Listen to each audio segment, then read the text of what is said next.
But it just shows you here, you know, the different crops you can grow, the different space requirements you can do things in, and how much fun vegetable gardening can be. Even going to the point where you have enough to freeze and can and do things like that. And just a unique wide variety of crops that you can grow. And trying to utilize your space by going up, not just necessarily always expanding, because we do have limited space. Now, this is probably one of the most important things that we need to do, but a lot of times we overlook it, and that is making a plan. You know, we can sit here and just like they've talked a little bit Thursday at Feed Fannin and this, you know, through the Davenport Gardens, they're finding out what goes well, what's, you know, what the people use, because they grew some great vegetables. They carried it to the homeless shelter, and some of the people that were coming and getting it, like, I have no idea how to cook this stuff. I don't know how to, you know, so they've had to refine. So it's the same sort of thing as far as making a plan. And one of the things that I have heard more often than not is you get real enthusiastic and want to plant stuff, and then all of a sudden you got 2 or 3 families. Yeah, we're gonna help you. Yeah, we're gonna help you. And then all of a sudden you out there in July picking or weeding or doing like that. So take time and make a plan.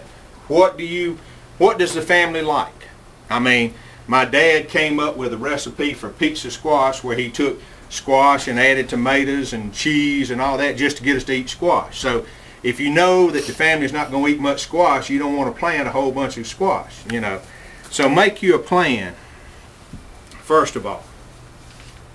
Because ends up, this is what happens. You know, you have a beautiful garden and, you know, it gets frustrating. You got so much extra. Now, if you're ambitious, and, you know, we do have the farmers market on Saturday morning, you know, you can go and sell, but that's just, you know, that's where that planning comes into part. These are some kind of fancy words or whatever, and it goes back into your plan. Do you want to take a little time and, you know, plant something every 2 or 3 weeks? So that, for instance, corn, you won't have a whole mess of corn all at one time. You spread it out so that you have it a little bit along. Spreading, you know, planting it a couple weeks, you know, block here, a couple weeks later planting another one. And that's kind of what this is talking about, successive going every 2 weeks. And then intercropping, you know, the one that to me comes to mind most often is planting beans and corn, so the beans can run up corn stalk and things like that. Now, these 3 words seem simple, but they will really surprise you.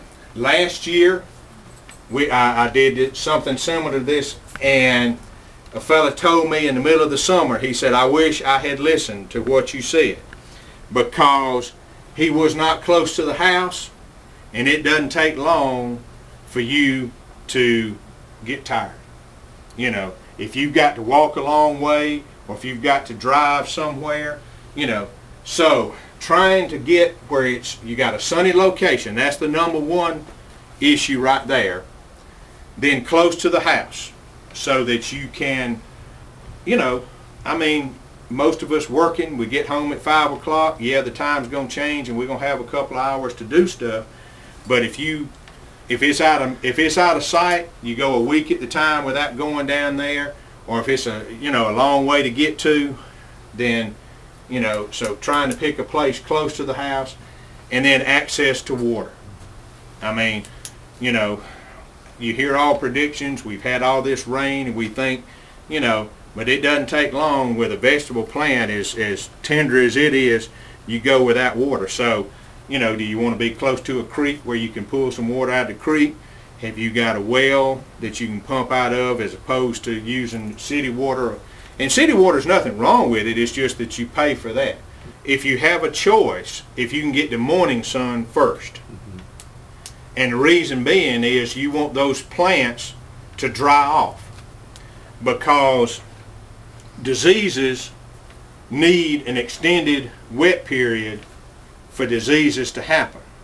That's why sometimes cloudy weather can almost be as bad as rain, because it clouds and the plants stay wet, and that extends it. So if you're having to choose between a location that gets morning sun or afternoon sun, if you can get one, get some morning sun so those plants can dry it off first, then, you know. But yeah, and I think it may be in this next one, 6 hours. Okay.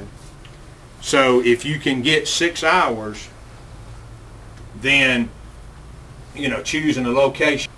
Frost pockets, would they be on top of the hill, at the bottom of the hill? Bottom. Bottom of the hill. You know, you think getting up high is going to be colder or whatever, and it may be, but think that cold air is heavier than warm air.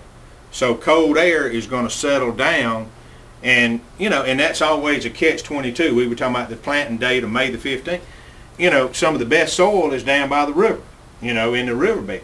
But if it's down too low, you know, you may just have to wait and plant later to do that because of the frost. When you're choosing, there again, if you've got many choices, and this, sometimes we're locked in, we don't have many places or many choices, but if you can, orient your rows east and west. That way the sun comes and you get the maximum amount of sun.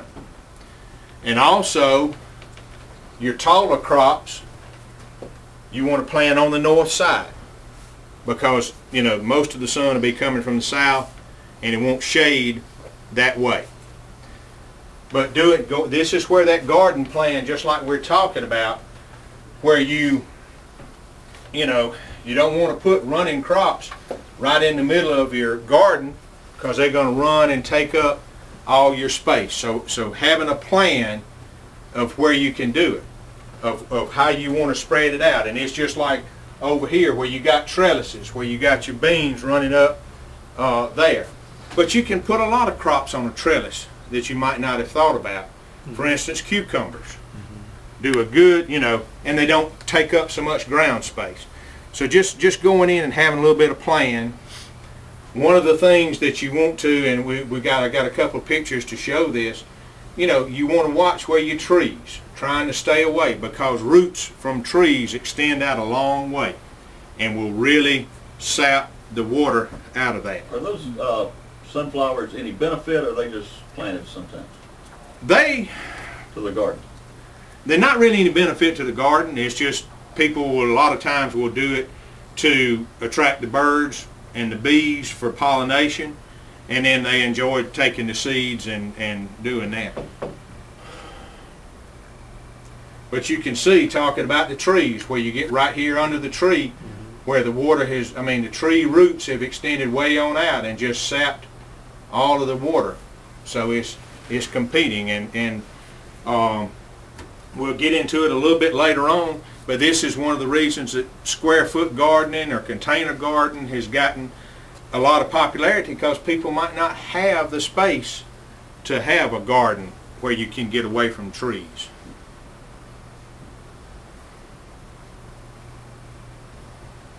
And then this is just talking about, if you do have space, having a bench or somewhere to relax and reflect on, and catch your breath and enjoy, and remember in July why you started it in May, you know, doing all that. And this is just going back to the plan.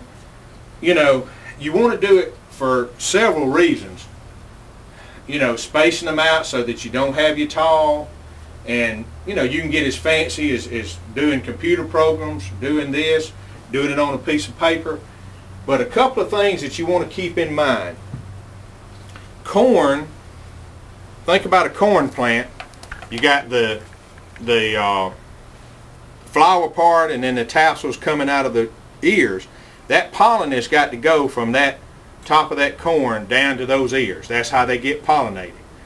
If you've got them in a long row and just one row, it has a hard time doing it. So if you've got a small amount of space, having short rows, a heap of short rows where it's all close together to get that pollen, you have a better chance of getting pollination on your corn. So, you know, doing that. The other thing to keep in mind, and I know that y'all don't have this issue of remembering from year to year what you did the year before, but by having a plan, you can remember, okay, I planted peppers right here. You don't want to plant peppers right behind peppers. You don't want to plant tomatoes behind tomatoes.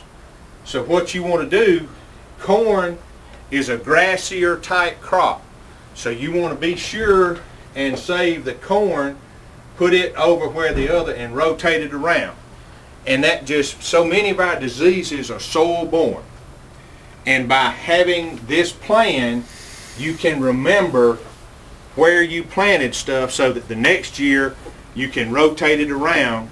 Now, corn behind corn is not too bad, but you don't want to put tomatoes behind tomatoes or tomatoes behind peppers. Try to avoid with the potatoes, and just doing a rotation so that you know, will help cut down. It's just one of those things to help avoid disease problems.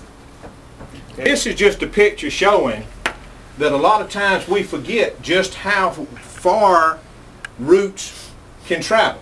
You can see this is like a cucumber plant, how far out those root systems have gone, how deep they go down here.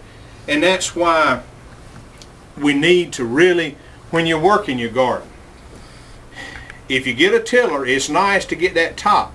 But if you go the same depth every time, all of a sudden you're building a hard pan, and those roots can't go through. So if you can find somebody that's got a tractor that can go a little bit deeper, or if you can get rent a bigger tiller and work down and break that hard pan, because the roots will go down and they'll hit that and they'll stop. And that's one of the things that tillers are nice, but if you get in that habit of running over at the same depth every year, year after year, then you can actually end up doing more harm than good. Another outreach, or another part of Extension, has created this book called So Easy to Preserve. But if you want to make jams and jellies or something at home, this book has got all kind of information as far as recipes, troubleshooting if you do anything wrong. You can buy it online or whatever, but if you really like food preservation, I mean, it's got drying, freezing, canning. You ever seen this publication?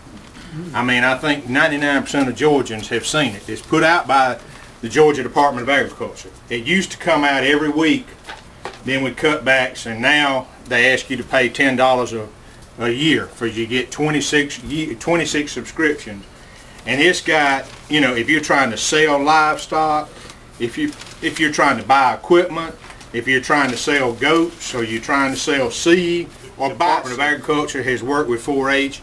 Of that $10 that you would pay, $2 would come back to the 4-H club. So if you're interested in, yeah, also wanted to mention, and this is kind of a works along with Feed Fannin, and Kenny had asked about it. There'll be a one-day thing down at Cohutta Feed on April the 21st called Back to Basics.